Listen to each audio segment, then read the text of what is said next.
thank you for joining us. Thanks, Sarah. Thanks for joining us this morning. We like to do these ChurchWorks online events a few times a year. We do them on different topics. We've done one recently on children and young people's mental health and social isolation. And we thought actually it'd be a great opportunity this month to do one on connecting local churches with local opportunities, because that's what ChurchWorks is all about. For those of you that don't know, ChurchWorks actually evolved from something called Your Neighbour, which was the church's COVID response to the pandemic, where churches kind of joined together alongside government to respond to the crisis and support vulnerable people through things like distributing food and helping with vaccination rollouts. And ChurchWorks came out of that, out of this desire for churches to work nationally and locally together with government. And so today's event is really about how do we use the resources that we've got both in our churches and on our doorstep to help our churches have the most impact and support the vulnerable people that we've got around us. So for those of you that are church leaders on the call, I know you will not be wanting to do more as a result of this online event this morning, and that's not our aim. Our aim isn't that you come away feeling burdened with so many more things to do. Our aim really is for you to feel inspired to come away to think perhaps in a more strategic way about how you can make the most of what you've got in your hands. So we've divided this event into 3 different sections, and we're going to be focusing on connecting with local churches and how we can connect more with the churches around us in our localities, connecting with local authorities, and connecting with local citizens. And normally we have a number of different partner organisations kind of come and share their offers, but this event's slightly different. We have got one of our partner organisations, Mark from Gather, is going to be sharing, but mainly we're going to be showcasing stories from local churches and organisations about some of the things that they've been doing. And that's part of what ChurchWorks is about telling the story of the church nationally and showcasing what's happening. So without further ado, we're going to move on to the kind of first section of our event, and that is going to be about connecting with local churches. And so I'm going to invite Mark from Gather, who've just done their big national conference last week. So I imagine Mark's still slightly recovering from that epic conference. And Mark's going to share a little bit about unity movements and about how Gather empower the local church to connect with other churches in their area to create impact. So Mark, over to you.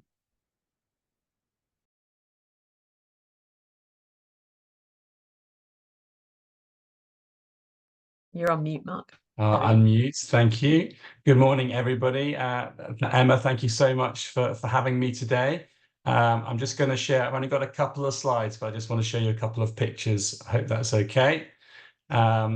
So yes, I work for Gather Movement, and we work with church unity movements. That's where churches come together across a local authority. And there are many church unity movements across our country. We connect with about 150 across the country.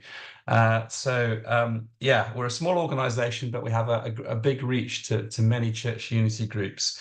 And our passion at Gather is to see church unity actually serve place transformation, so transformation of places, towns and cities. And we also really believe that churches have got a unique role to play, but actually it's not on their own. They need to be connected to their health and civic organizations and other partners that share the same goal to see their communities start well, live well, and age well.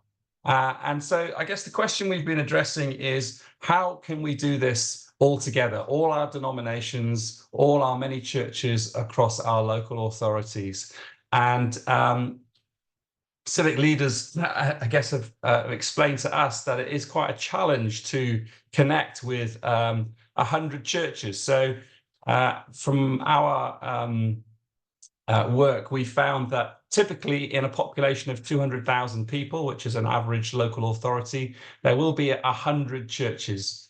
And one of the tools that we've developed is a social action mapping tool that tries to give the information that the civic and the health leaders really want. So I'm just going to show you an example of the social action mapping tool that we have used in local authorities, mapping churches in terms of what they do to support children and families. This is a map from Oldham Local Authority, and you can see all 100 churches on this map. And we've also ragged them red, amber, and green, depending on how much they're doing in terms of services for the community that support children and families. The little blue icons here are the local council's family hub centres, family centres. What we're able to do here is share this data with our local council so they can see exactly where all our churches are.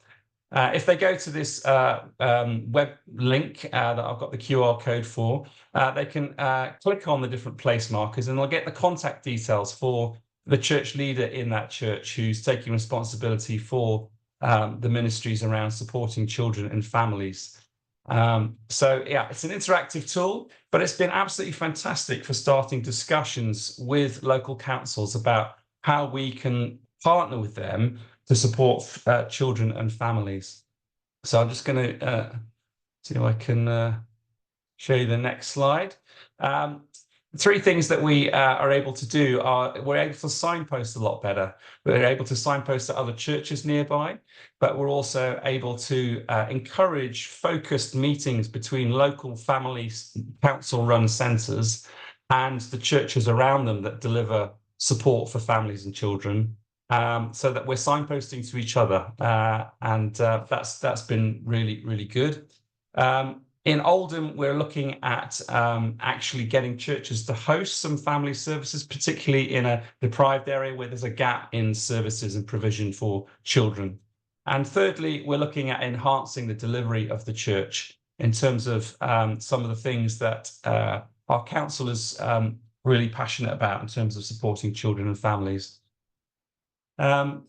Every local council is expected to deliver this huge range of services for children and families. You can see the yellow one there is a children's centre with parenting and play groups, but then there's all these other things that they need to do, 24 services in total. Some of those are around the first 100 days, the first 1,000 days of life.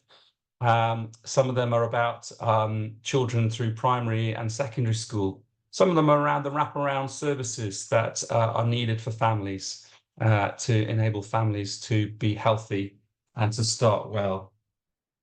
So what we've done is create a set of questions, 30 questions that take that government expectations of local councils and put it into language that churches would understand. So you can see question 1 here is, does your church run a baby basics project for newborn babies or something similar?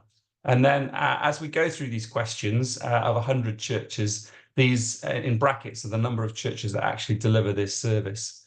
So you can see the second question, does your church run a toddler group or similar activity? 25 churches run a toddler group.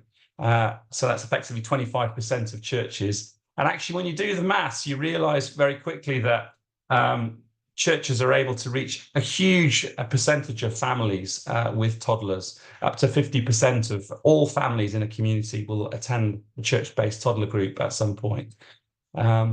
There are all these other questions. Does your church run a dad's group? You can see down question 8 about, does your church offer financial support for families, like a debt counselling centre? We can then present this data back to the local council, which is what we've done in Oldham and other places. And there are also, as you know, all these fantastic Christian organisations that offer specialist support to churches to help their community, whether it's food or debt, or whether it's supporting families, or whether it's mental health. So I think that's all I want to show you, really, but just to show you that we've found a tool that is opening up a huge amount of discussions about how we collaborate more effectively, not just with a couple of churches, but with a whole network of churches across our towns and cities. Thank you, Mark. Brilliant. And we've worked quite closely with Gather, and particularly on some of our work with family hubs. And I think it's really powerful when you can go to a local authority and say, there's so many churches in this local authority that are offering something that you might want to signpost people to. And often local authorities don't know where to start. So when you can say, actually, here's 100 and we've mapped it all out, it's a really powerful tool to be able to give to a local authority. So that's the kind of like the biggest, like if we were to start with kind of real big picture and then drill down, Gather are doing the kind of really big joining together of all these different churches in an area. But I'd love us to now kind of think about, so how do we start? Like if we're a church and we're wanting to get more connected to other churches in our area, like how do we start that? How do we go about it? And I want to invite Rachel Varley from Bristol. Rachel wears a number of different hats. She is on the leadership team of a church called Ebenezer Church in Lockleys in Bristol. She also works with Christian Action Bristol, which is a kind of network of churches that are really passionate about social action. And in her other role, she works for an organisation called VOSCA, supporting voluntary and community organisations with everything from helping write bids to helping to train trustees, all sorts of things. So I've invited Rachel to share a little bit about the kind of power of building local networks and kind of where do we start. So Rachel, over to you. Hi everyone, good morning, and thanks for having me. So yeah, before being a church leader, before being a community worker, I was just a local resident. That's an important place for me just to start. So when I moved into my house, I invited the whole street to a housewarming party. Like that was a natural thing for me to say, I want to get to know the people that I'm living around. And being a good neighbour for me starts at home. It's not reliant on being put up by my church or instigated by my church. However, I'm really pleased to be part of a church that is passionate about connecting people from our local neighbourhood with the gospel.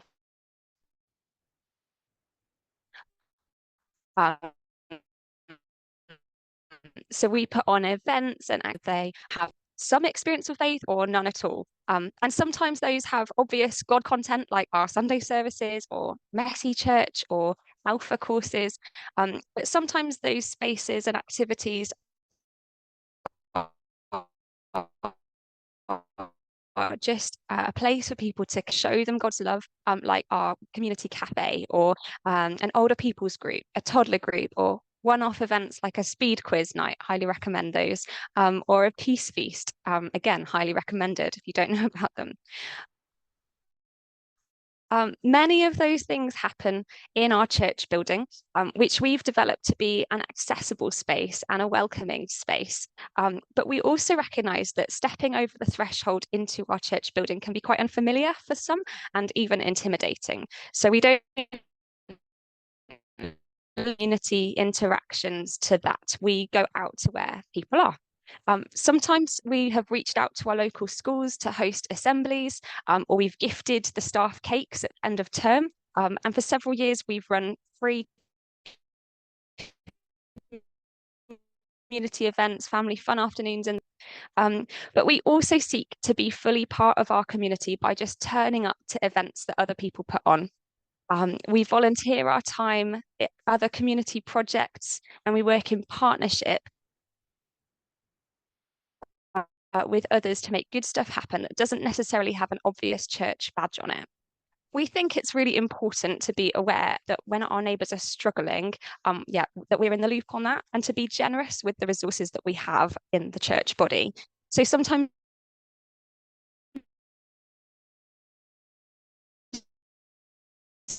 that means that we're lending out initiatives ourselves that will support people in need. So we run a food bank, for example. We have previously run Cap Money courses. We've run Kintsugi wellbeing courses. Sorry, I think my internet might be a little bit slow, so I'm trying to talk a bit slower.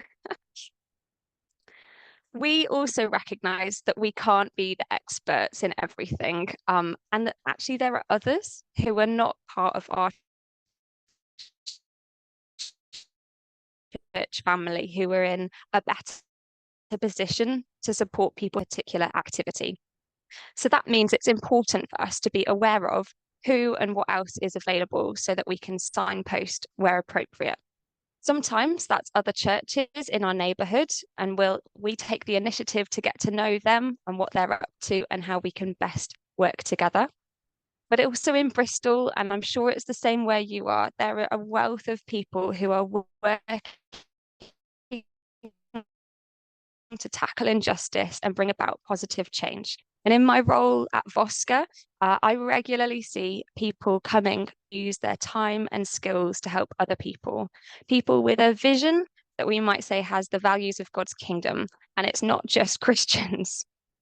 In our church, we make it our business to keep informed about what's available in our local community, using our influence to share information on notice boards and church communications.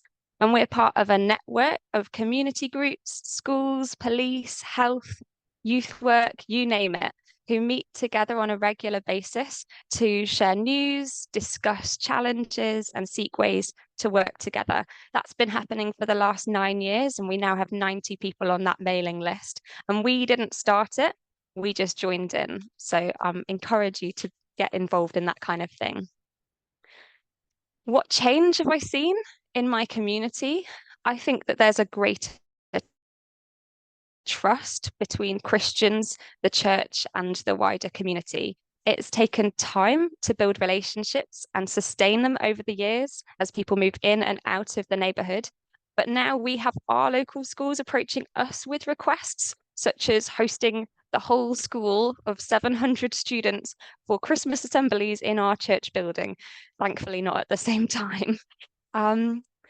So just some kind of tips and ideas for things that I've learned on my journey. Walk around your area. Notice what is there. What is the stuff going on already that you can build upon? You might call it asset mapping, the people, the places, the groups, the connections that already exist. And don't start anything new until you've found out what's there. Are you the right people to take on that next step, or is someone else better placed? Also, avoid adopting an us and them attitude when you're speaking about your community. Treat people as neighbours and as friends, whether they are local residents, visitors to the community who just pass in and out, or local workers. We're all part of God's family, right? And being a good neighbour is actually a two-way thing. It doesn't need to just be us helping others. Sometimes we have to accept that help from other people too.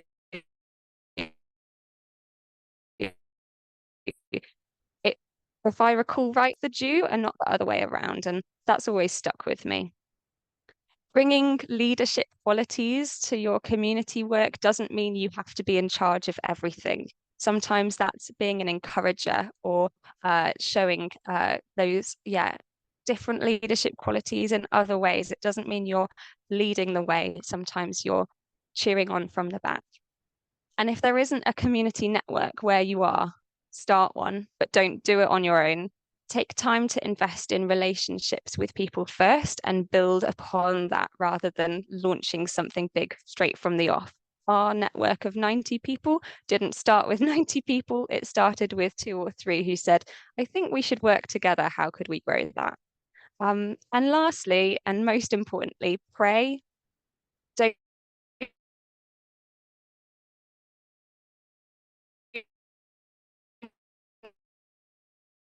forget to do that if you do. I don't know if you caught the end of me there because everyone froze. So if you didn't hear it, then I said, make sure you pray. And that's everything I was going to share. So thank you so much. Thank you, Rachel. Yeah, sorry about the slight internet glitches there, but I think we caught most of the gold that you had to say there, Rachel. And what really shone through for me was about getting really out there and involved in your local community and finding out what's going on. And I've seen that through your church, Ebenezer Church, just really being connected with local organisations, the community hubs. And when you become more connected, people trust you more because they know you're not just out for your own church agenda, but you genuinely are wanting to be embedded in your community. But also, as you said, you can signpost people to different things that are available, because you're not going to be able to meet everyone's needs as a church. But when you know, oh, actually, there's this thing around here, or there's this group, you're actually then able to support people in a really kind of well-rounded way. And I love that idea of don't start anything new until you know that there's definitely not something already existing. Let's not duplicate and create extra work for ourselves, but join together and actually make the most of those connections. So thank you, Rachel. That's really helpful. We're going to drill down even further now into one specific church. And I've asked Ron to come and share. Ron is very passionate about hospitality and social justice. And his church, B&A Church, have gone on a bit of a journey over the last couple of years of really using what's been in their hand, and one person's kind of passion and giftings, really, in particular, I guess, Ron, to think about how they can use that to bless other churches across the city. So, Ron, I'm going to hand over to you. Thanks, Emma. That's essentially what I was going to say, actually. So I'm from B&A Church, which is just the two parishes coming together, St Bart's and St Andrews. We're in northeast Bristol. We have a desire to bring Bristol to Jesus. And one of the ways that we've seen that happen in our church is through food. I'm just going to try and share this video with you. So a couple of years ago, the Holy Spirit brought a couple of chefs to our church. The vicar saw what the Lord was up to and decided to join in. I'll let him speak along with a couple of our partners, and then I'll show you a couple of slides with some numbers on. Jesus said, the kingdom of heaven is like a mustard seed. Though it's the tiniest of seeds, it can grow to be a large tree in which birds can come and find their rest. We've seen that to be true here at B&A Church in the last few years. What began with soul food spread through the church here. We began to deliver food to families on the breadline, and then we opened up our buildings with meals for ex-offenders and Ukrainian refugees. As the cost of living crisis was drawing near to us, we realised that we had a responsibility to share what we had grown under God with others around the city. So we put together an offer where we would cook meals at B&A in our kitchen, and churches who were opening up welcome spaces could come and collect those meals and take them back to their churches and share with people who were hungry. By the beginning of February 2022, we'd started this food ministry for the city that was producing 200 meals a week. And at the start of March, that number had grown to 300. When I first heard about the project, I have to say, I was hugely excited. For me, this speaks of one of the larger churches in the city, just sharing resources in an incredibly generous way, but also seeking to bless other churches. For me, this is just an amazing example of something I've longed to see happen more in recent years. And it's incredible, in the context of one of the most challenging times that we face as a city, as a country, with the cost of living crisis, to see the church seeking to serve the city in such an extraordinary way. That, for me, just speaks so much of what the kingdom is all about. The cost of living crisis has been devastating for people. People have felt cut off and isolated. They've not felt valued or loved. Some have just purely felt forgotten about. Each Monday night, as we've been opening up our doors for the community to come and eat and have food here, we're just seeing Jesus at work. It's been amazing. Young and old coming together, having laugh, learning from one another, experience, playing Jenga and snakes and ladders together whilst eating, and an opportunity for people who are living on their own to come and feel valued and loved and cherished. It's not just it's the food, it's the warmth, it's the company, it's a place for people to be able to come and be heard, valued and loved and listened to. And for us, it's like a real taste of heaven in this place every Monday night. This back to something else for you. So we're working with a number of different partners across the city, and if you know Bristol at all, then you may be aware of some of these places. Can you see that as on full screen? Yeah, can see that. Can you speak up a bit, Ron? You're a little bit quiet. Sorry, I'll lean a bit closer as well. So we're working with a number of partners across the city, different churches from different denominations. Methodists, Baptists, Anglicans, free churches as well. So some of the most difficult places across Bristol, some of the most socio-economic deprived places, places where there's been murders in the recent months, which have hit the national news. Knoll West, Southmead, Avonmouth, Shirehampton, Lockleys, if you know Bristol at all. Down at the Bear Pit as well, we're working with a partner there and with some local charities and organisations, Beloved, who work with women in the sex industry, and the Trussell Trust as well. So we're just really trying to do what Jesus did, bring the good news to Bristol, allowing our partners to do what they do in their communities, knowing their communities best. We take food, or they come and collect food from us, so that they can gather people round table and share Jesus with them. So here is a few. You can see that slide fully, can you? Just about.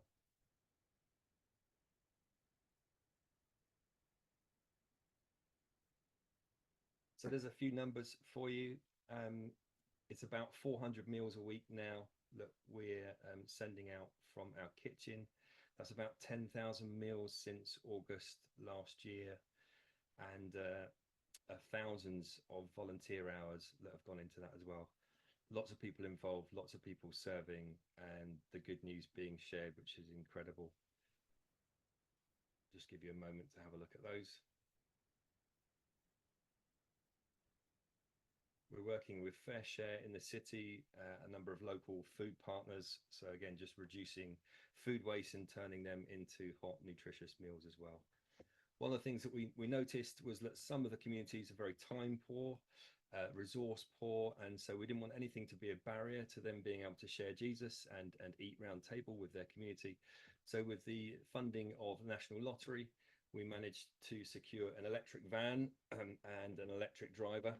And he's now taking those meals out to, if a partner can't come to us and collect, we'll now go out to them across the city. We've had lots of funding support. So if you're on this call, you're one of our funders, one of our supporters. Thank you so much. You are helping us to serve the poor and the marginalised and the lonely across the city of Bristol. That's us. Thanks so much, Ron. And it's a great part of my role actually is about supporting warm welcome spaces in Bristol. And it's brilliant to go along to some of these churches who don't have enough volunteers to cook food or don't have the facilities in their church to cook food. And yet here they are providing a hot meal for their warm welcome space. And it's because B&A have been able to deliver that food to them. And we know free food brings people, doesn't it? So it's been awesome to see what happens when one church kind of shares what they've got and distributes that across the city. So I'm sure Ron would be really up for kind of sharing their journey. If anyone in particular wanted to kind of get in touch, Ron, maybe you might want to put your email address in the chat because it's really interesting to find out more about. Great. Well, we've heard a couple of different examples there of how different organisations and churches have connected with other churches across the city. And we want to give you a bit of a chance now to share with each other, to kind of hear from other churches, find out what's happening. And so we're going to have a short breakout room. And I've got a couple of questions here, which I'm just going to stick in the chat. And that is, how connected are you with other churches in your city or town or village at the moment? And where have you seen the benefits of that collaboration? Or if you don't feel that connected, what could the benefits be? As you've heard from people sharing already, what's kind of going on for you in your mind? Like, what do you think you could do if actually you connected more with other churches? So we're going to send you into breakout rooms for about 8 minutes or so, I think. So not too long. Introduce yourselves to each other, have a chat about those questions, and then we're going to come back together and think about how we connect with local authorities. So Emma, I just want to say welcome. Hi, everybody. Hello.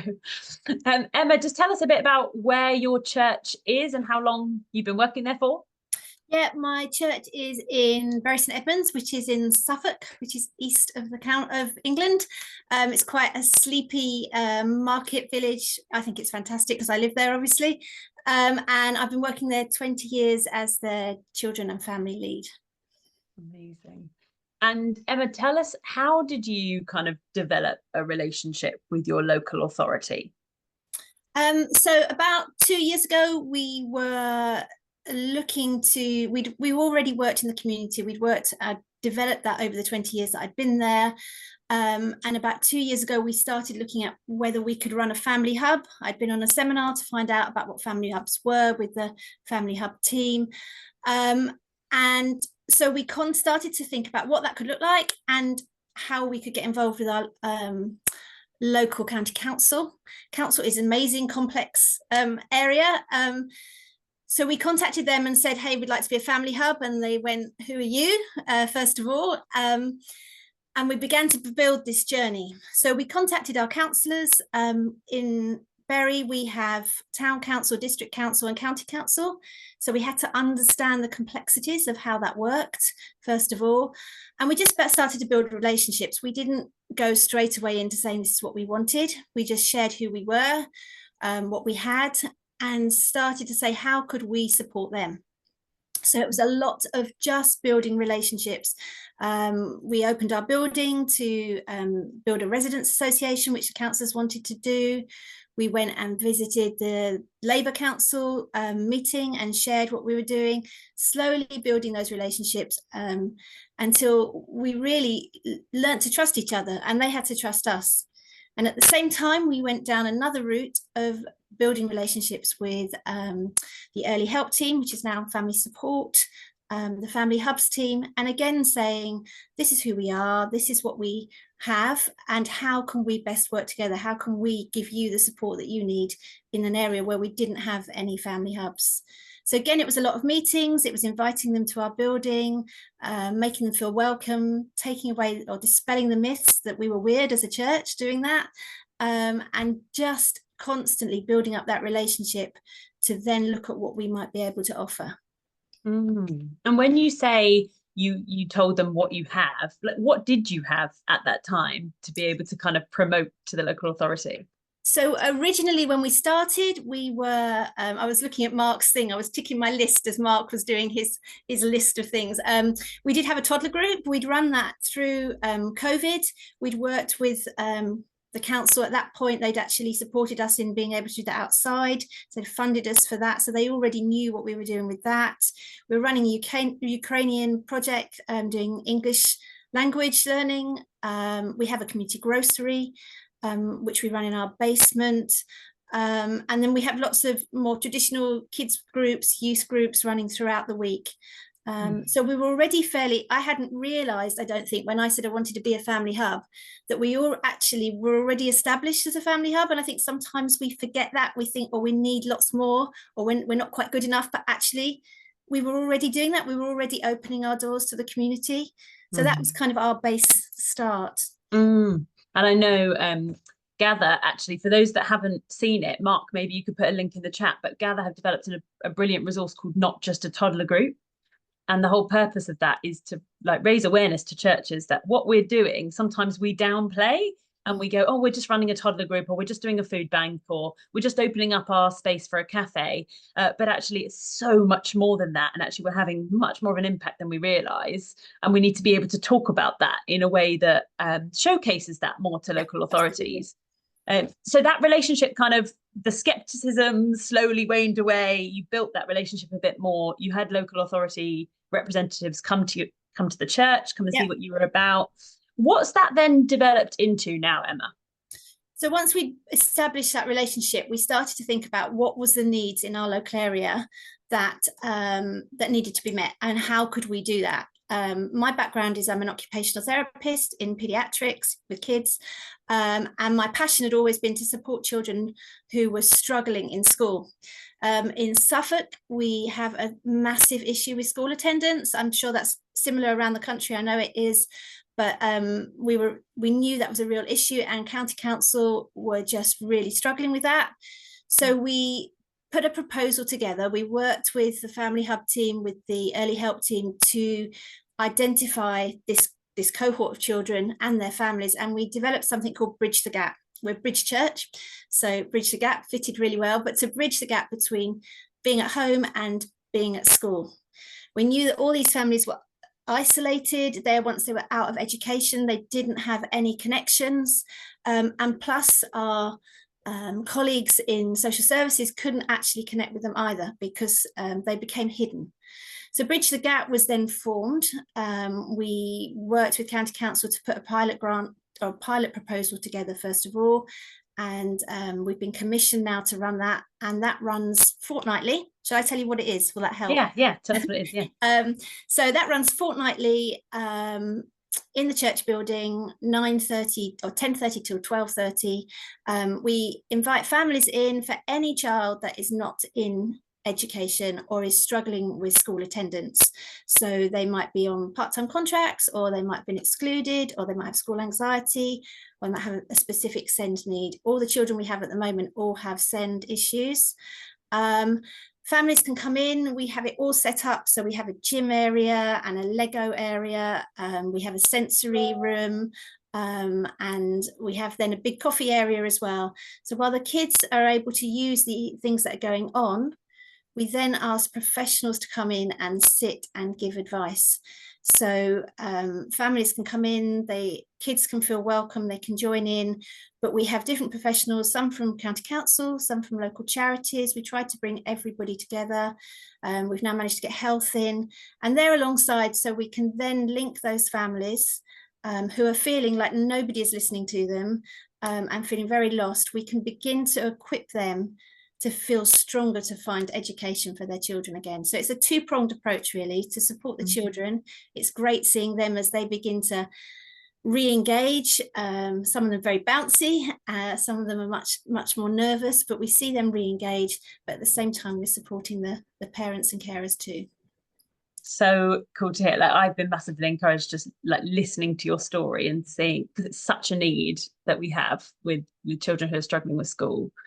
And you've mentioned there, Emma, a couple of things, like starting by building a relationship with the local authority and being quite persistent in that. Absolutely. And then kind of identifying a need along with the council of like, what are we noticing when we have conversations with families? What's the gap for you? And then coming up with something together that you could provide in your building.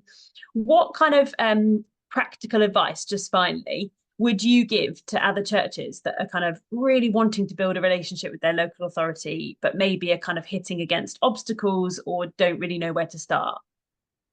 I think persistence is probably one of the biggest things. I think not being afraid of what you have. You know, I initially thought, oh, all these people are really experienced in their field, they're professionals, they're working at a different level. It was helpful to have worked as an OT because I had a bit of experience, but even still, they're all ordinary people at the end of the day. And it's the relationship building that's really important. So I think being persistent and being seen.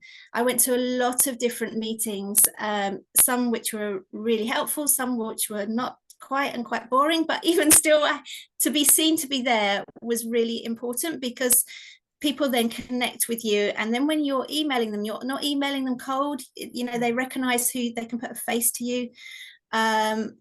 Being seen for the role that you want to do as well. So get some evidence. You know, if it's toddler groups is your thing, pull on all those that evidence so that you can clearly say this is the need in the area.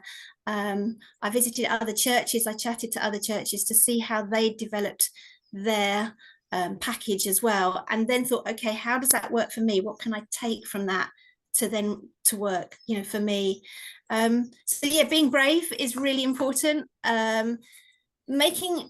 Building relationships with people more than just being at meetings was really important too. So making your space a really welcoming space, not just for the people that you're inviting in or the cohort that you want to reach, but for those counsellors and for the workers that you're working with as well. We now have our Labour counsellor we've worked with right from the start. She just walks through our door now, often with other people. And she came in last week and she said, you don't mind if I just show someone around? So it's become her space as well. That was really important. And that's taken probably 2.5 years to get to that stage. But now she doesn't ever feel she's coming in and she's not welcome. So really building those relationships. And I think as well, I mean, we've always tried to listen to God in all of this. So listening to God and just seeking where he's leading you. And I know that might sound glib, you know, I know where we're all coming from, but it was really important. And we had lots of different ideas. So we made sure we tested out everything we did in every step. We made sure that we engage the church in that as well. Yeah, I think that's it. Can I share a little story? Is that all right? You've got 1 minute. Okay, it's a very quick story. So yesterday we had Bridge the Gap. We always pray before we start, and our professionals were early. So I explained that's what we were going to do, and just said we're going to just chat and then pray. You're welcome to join us, or you can just stay out here. And they came and joined us. They've never come to join us to pray. So we never push ourselves as a Christian activity. It's been done very clearly that it's a provision, but it was great. So it's taken us a year to get to that. And that was a real blessing for me. So yeah, that's my little story. I love that. Thank you. Thanks, Emma. And it's a real encouragement for us all there in terms of being persistent, being seen, getting along, getting out to things. And getting yourself on the radar, a bit like what Rachel said earlier, just go along to things, meet people, because the more you do that, the more they'll recognise, oh, actually, this church is out to benefit the community. So some really great practical tips there. Thank you, Emma. Wonderful. I am going to hand over to my colleague now. But yeah, please do put your comments in the chat as you hear these different stories. I'm glad that's encouraging to people. Yeah, I'm going to hand over to my colleague Esther, who is going to interview another church, Andy, at Reach Church in Tameside. So over to you, Esther and Andy. Great, thank you, Emma. Well, thank you, Emma and Emma. Really great to hear about what's going on in Bury, and thank you so much for joining us, Andy, and for sharing a bit about what you're doing. So.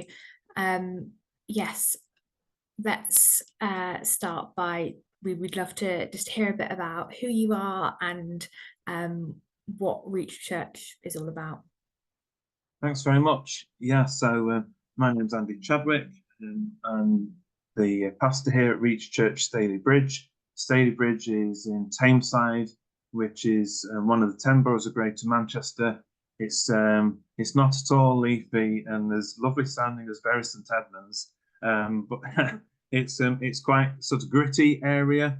East Manchester is quite a deprived area, and Tameside, particularly so, where we work, it's in one of the worst of the indices for poverty and addiction in our across Greater Manchester.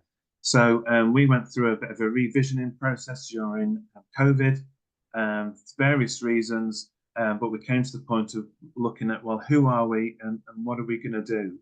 And I think it's important for churches periodically to kind of press the pause button and reflect on who we are and what we're doing and who are we reaching and how we're doing it. And we kind of repurposed as a church. We went from being called Revive Church to Reach Church. And really our remit being much more focused on reaching people, on instead of just waiting for people to turn up, for us to actually be that church without walls in the community that we all dream of, actually meeting people's needs and building relationships with people. And as we went through that process, God started to open up doors for us. And I think one of the biggest obstacles to churches stepping out of the box and doing new projects is either human resources or financial resources. And we'd all love to have more volunteers, and that's probably still the case. But God enabled us to just sort of look at what we've got and work with that. And as we started to step out in faith with who God had given to us, then the resources started to come in as we started to apply for grants. And I think something really key that Emma said in that last session was about being persistent and being resilient and keeping on, pressing on, making that way forward, and learning that no isn't always no. Sometimes no's not yet. And that's not just with the Lord, that's sometimes with local authorities as well. I remember our first big grant that we applied for was for, I think it was £10,000 from children in need, and a couple of our volunteers spent 36 hours working on that proposal, and were absolutely distraught when it came back and they were unsuccessful. And we managed to scoop them up and kind of pick them up and help them to move forward again. And we continue to apply for funding for different projects.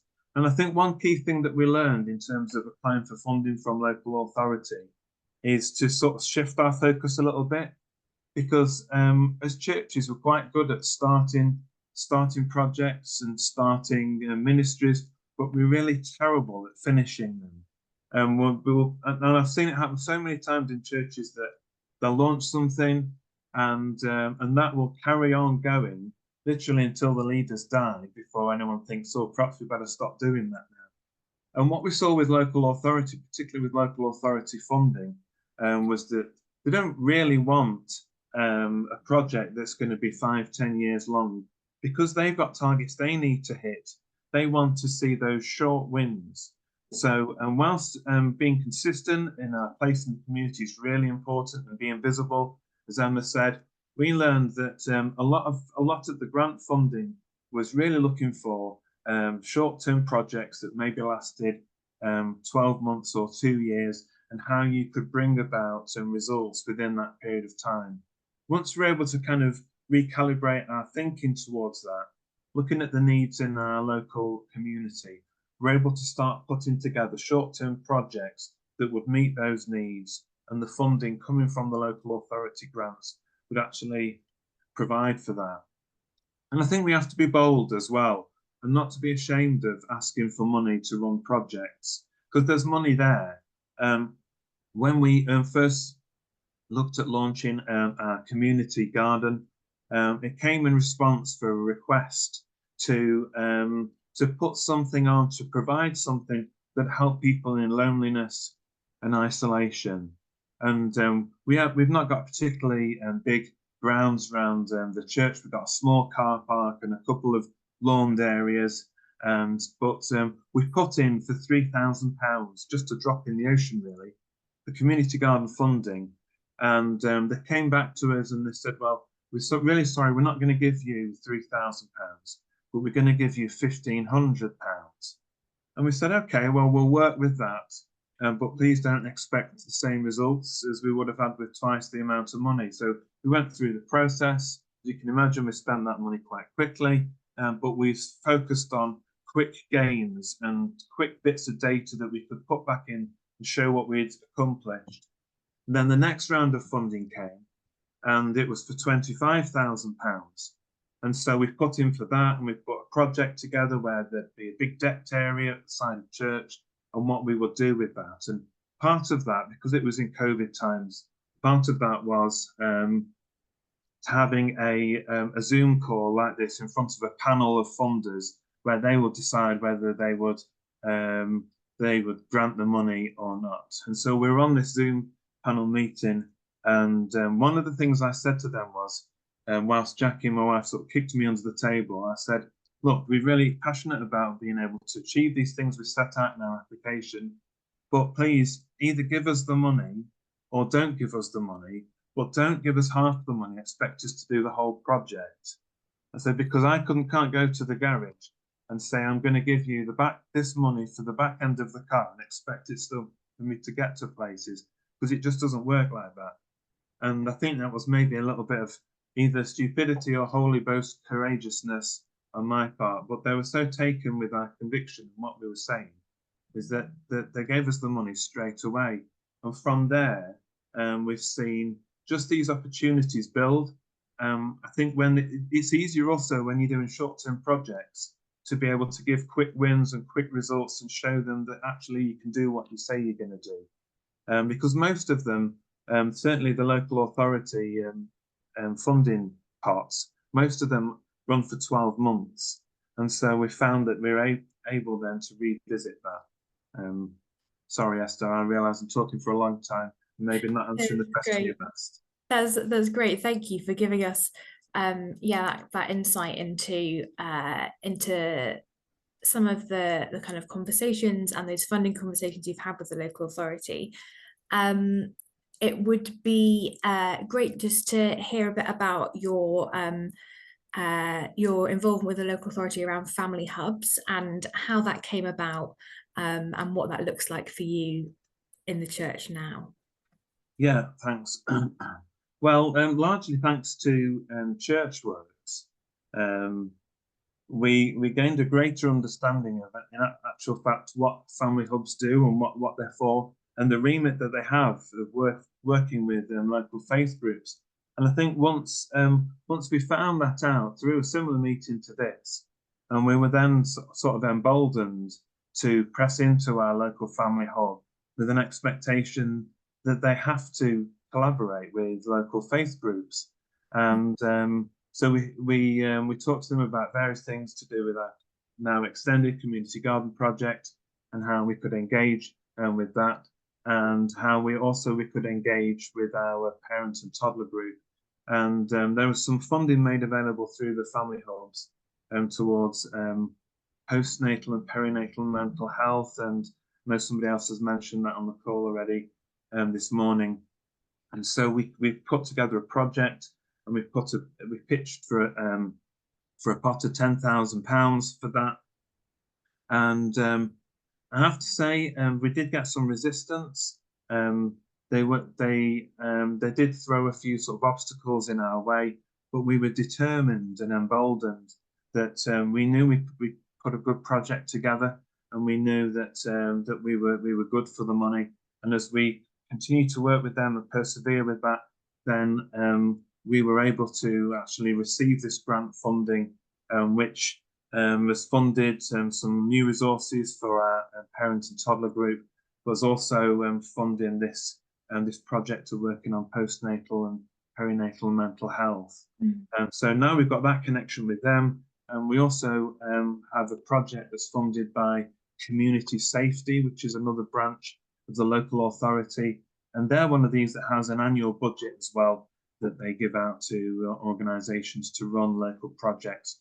And that's one of the ways that we've been able to fund the larger community garden. Now we've got an acre, and we're able to work with that. And whilst it started with just a few people, now we've developed the project, and we're working with local schools, bringing down school groups. And we've also got a school that brings some of their children who find behaviour for learning really difficult. And so they have a weekly session in the garden with Jackie, where they're just learning about doing some manual stuff and taking out some of their frustration on the ground, which is good. And whilst that's been tricky at times, we've actually recently received some news from the school that they've seen a massive improvement in the behaviour and outlook of those young people who come to the community garden project.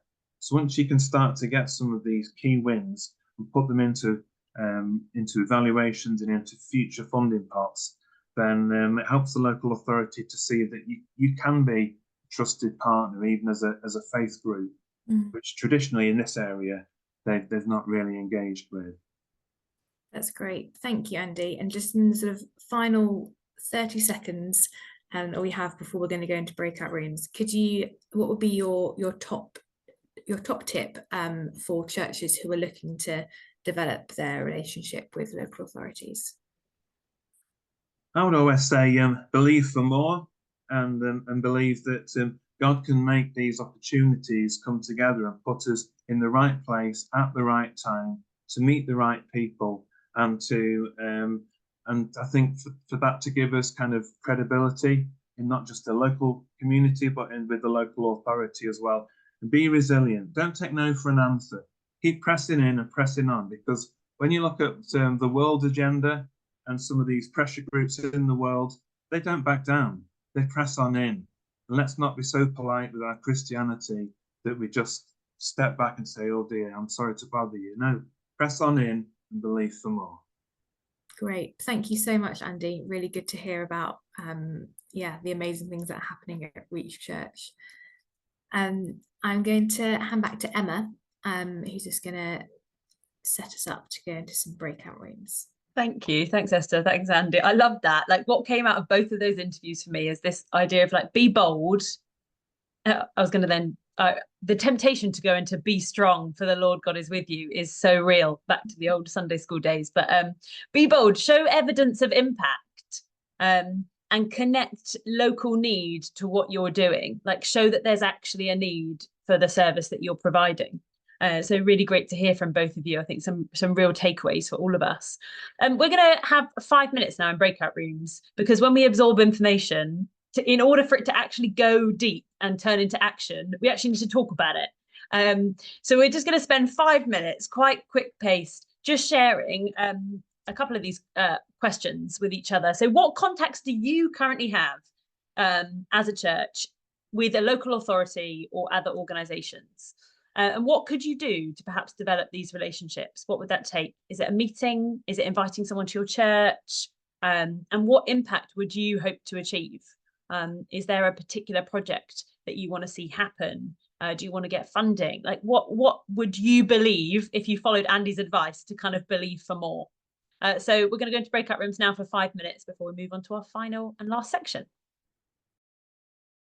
Great. Some really good chats in our breakout room. I don't know about everyone else, but it sounds like this is quite timely conversations with people who are thinking about, how do I kind of connect better with my local authority, and where am I spotting the gaps, and what do I do with that? So yeah, really helpful to hear. Perhaps if people have got kind of some takeaways that came out of that breakout room, might want to share them in the chat so we can all witness that. It's always great to learn from each other.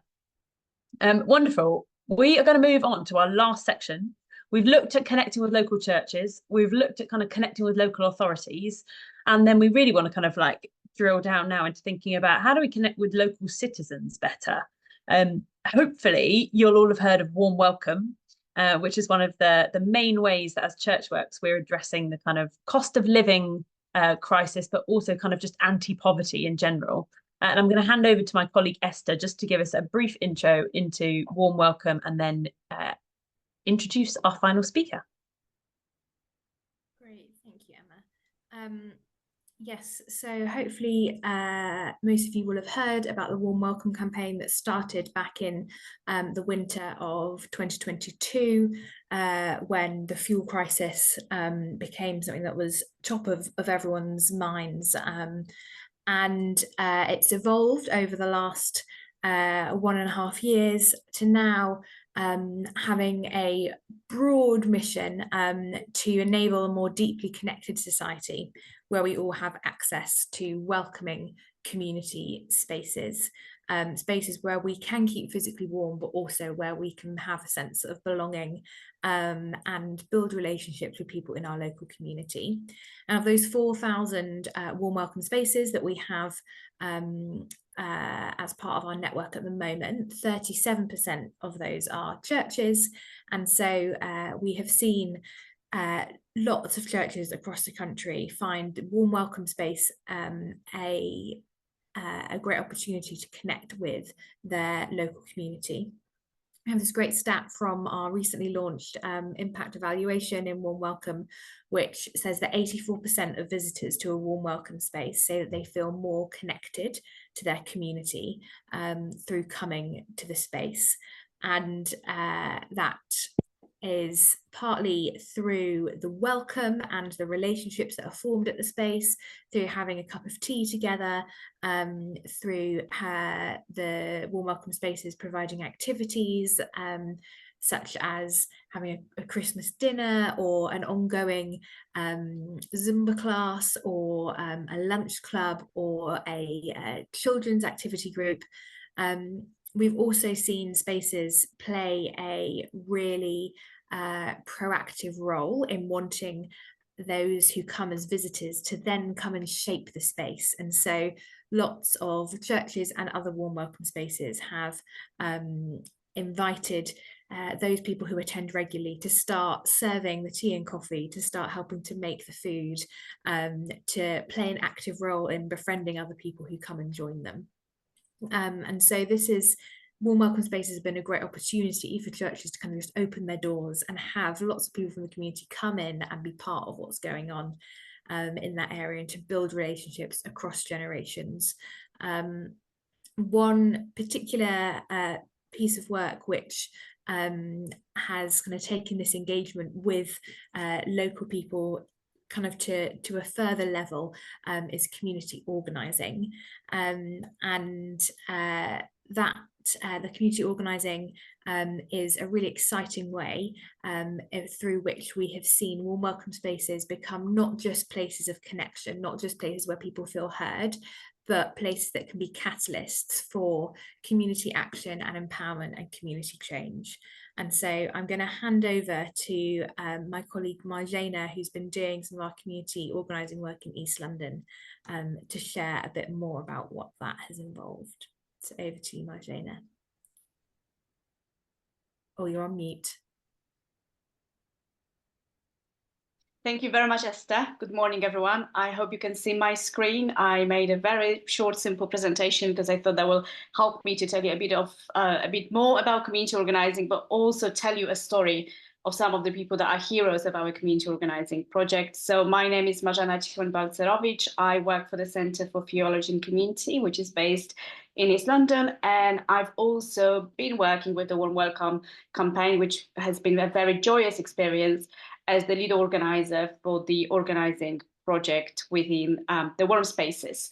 It's a little bit about the Center for Theology and Community. We work with churches from various denominations, and our main mission is about equipping churches to be able to make change within their own congregations, but also thinking about transformation within their own communities and neighborhoods. So we mainly work in East London, although we are just expanding. So we're doing some work in South London, and from September we'll be working in other areas of the country as well. And Warm Welcome was a vehicle for us to connect with other parts of the country as well. So our main work is about providing training, mentoring, and working really closely with people on the ground. So working with people within the churches, which means that we spend most of our time building relationships and thinking, how do we develop congregations? How do we help them grow? But how do we also grow their impact? And all our work is rooted in theological reflection and in prayer. So the picture that you see here is from one of the meetings of our cluster meetings of 9 Warm Spaces that happened over winter time in Waltham Forest. So we got invited by a Good Faith Partnership to become partners on the Warm Welcome campaign, and it started with doing the listening. So we wanted to check, to test whether there is an appetite within the churches that run Warm Spaces to do a bit more, and thinking what's the next thing that people involved in Warm Spaces can do to feel that they can develop their agency and they can create more change within their communities. So as I said, our focus is on building relationships, and we always start with the church, with the Warm Space itself, and it's building connections with people who are the hosts, who are volunteers, and people who come as guests. And as Esther said, quite a few people who come as guests then become volunteers and become leaders of the Warm Spaces. Then we were also thinking how we use the tools of community organizing, which includes deep listening to understand people's stories and also understand issues that people may be facing, to try to develop a local agenda, to think how we can bring people together to create change.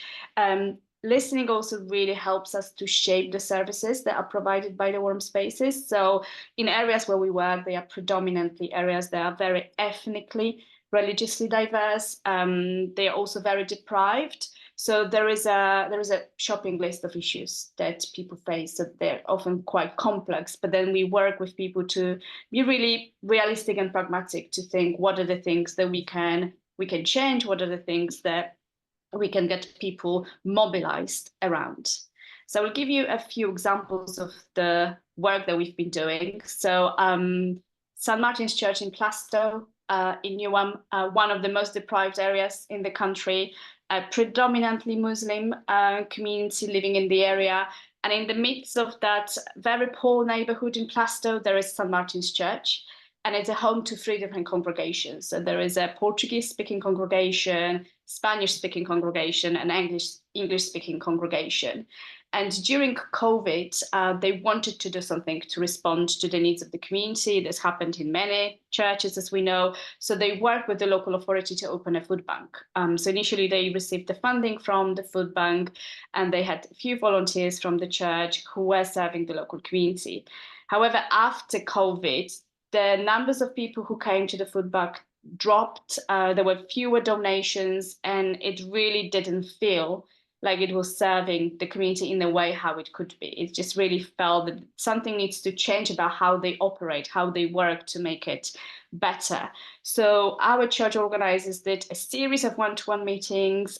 We ran house meetings to find out what do people really want for this church to do and how we can be connected with the local community.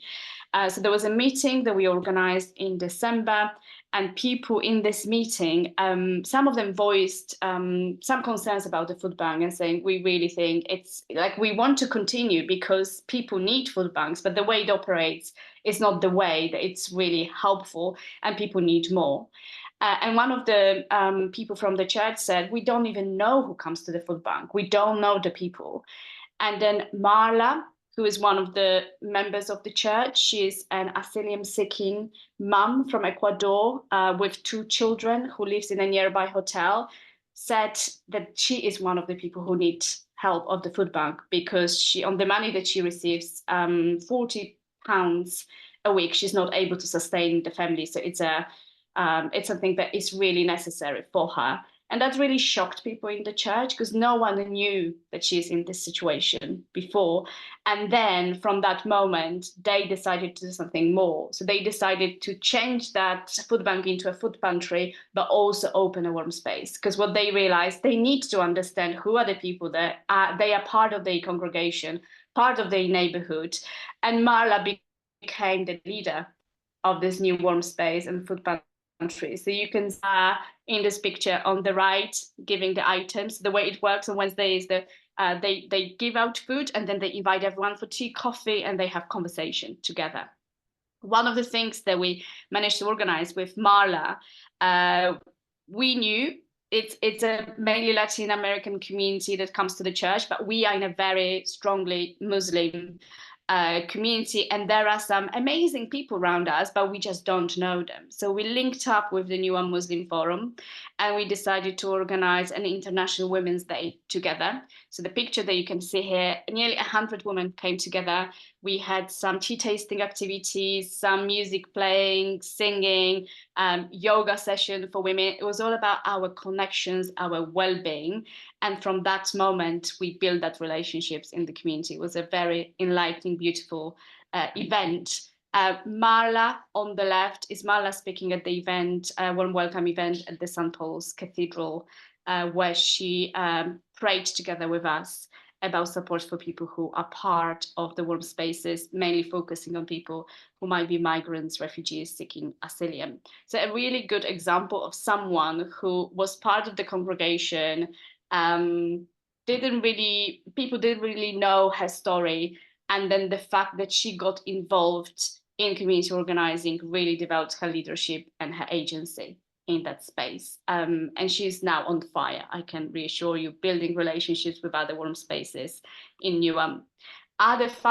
Very quickly, example of the neighborhood action was another church, Holy Trinity Church in Leytonstone, where people from the warm space wanted to do something about lack of safety in the area. So again, the area that is very deprived with a high number of crime incidents. And one thing that they realized was that there are not enough lights in the area. So just before Christmas, we organized a Christmas march, highlighting the areas which don't have enough lights, and then sending a dossier of pictures to the local authority to challenge them together with a petition. As a result, a new light was installed just next to the church, and we continue to campaign to have more lights installed in the area. So if you would like to hear more about community organizing and how it can be used in your churches, and I really encourage you also to, if you are a warm space or community hub, is have a look at the Warm Welcome campaign and the offer to the warm spaces that they have with the support. There is a link to the community organizing training that we run as part of the campaign. So the link is available on their website. So if you would like to hear more examples about how community organizing can be used in warm spaces and in churches generally to create change, I really encourage you to have a look there. Thank you very much. I'm conscious of time, so hand over to you, Emma. Thank you, Marjana. So helpful. And yeah, I'd encourage you to check out those training sessions. I accessed a few of them. They're really, really useful, practical tips of how we can move from more of a transactional culture to more of a relational one. And Marjane, if you could just pull off your slides and stop screen sharing, that'd be really helpful. Thank you. Brilliant. We have come to the end of our online event. And so I've just put a question in the chat there. We'd love to just hear, what are you taking away from today and what will you put into action? What kind of thoughts have you had? How have you been inspired? What are you going to do about it? So it'd be great if you're up for just sticking that in the chat. We would love to hear. But we've heard lots of different stories today. It's been quite full. So I hope you've had something there that you can take hold of and go away with. And there's a number of things that have stood out to me, particularly around really being seen in our communities and going along to things, going along to events that other people are running, going along to council meetings, getting our face out there, so that actually then when we come along with an ask or an offer, people actually know who we are.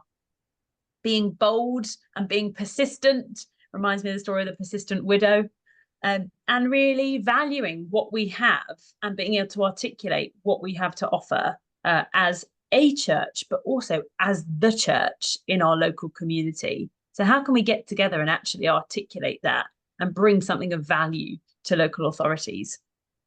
And pray, yes, such a good one. Let's not forget that in all of this. Brilliant. Just a quick one from us. We have got our ChurchWorks newsletter, which goes out every month. If you're not already subscribed to that, would really encourage you to. It's full of kind of events, of resources from our partners, of blogs, and you can subscribe to that on our website, which I'll just stick in the chat there. And we are undergoing a new website refresh, which is going to launch in the next 2 weeks. So look out for that. It's going to be a jazzy new website, which will hopefully bring more clarity about what we do at ChurchWorks. But I just want to say thank you so much for coming along this morning. Thank you so much to all of our speakers.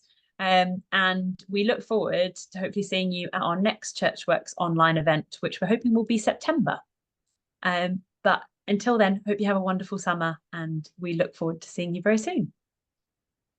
Thank you all.